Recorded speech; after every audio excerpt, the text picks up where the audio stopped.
na po namin naabutan yung sunrise. Ako yung nagaya, ako pa yung ginising.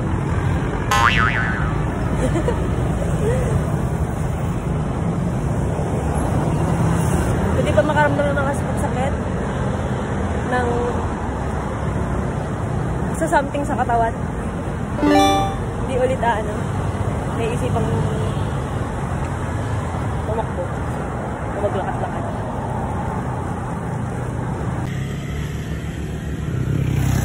Katingin na nga guys, tingnan nyo mo. Namumula siya pag kinama. Kati.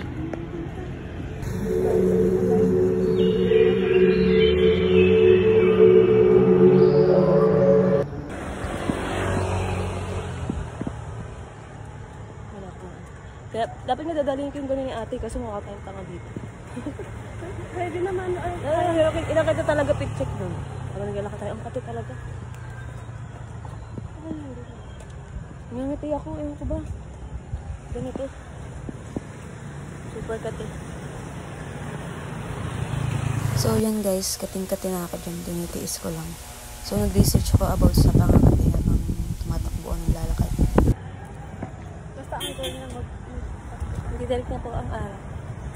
Po ang ating kasama. Nagsulayda.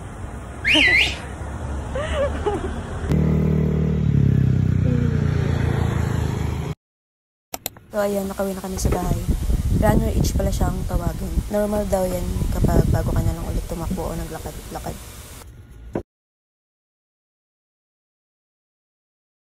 Kasi saglit lang eh. Wow! Hindi nga siya may... Thank you sa tito. Tito Mick. Ah. Diba, utuin mo lang ganun. Miyak sa be? Hindi.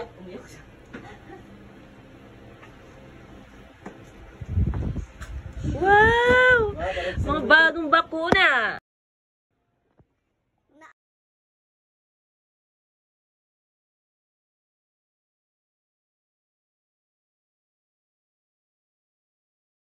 Sumama si Brex. Buti nga kasama si Brex yung sumunod eh. Oh, this is the may pangalan siya. Buti mabilis lang. Hindi nga, kasi nga ano ko na siya, napalista ko na siya, kaya mabilis lang. Ito na lang kinuha ko, kailangan kasi na yun. Ano ba yan? Ano nang balita sa'yo? Nahilo-hilo ko. Lo,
A few moments later. Oh my God, what are you doing there? Here. Ito ba? Lucky. Ano nangyari sa'yo? Napaglaban ka ba? Ito na. Lucky boy! Hindi.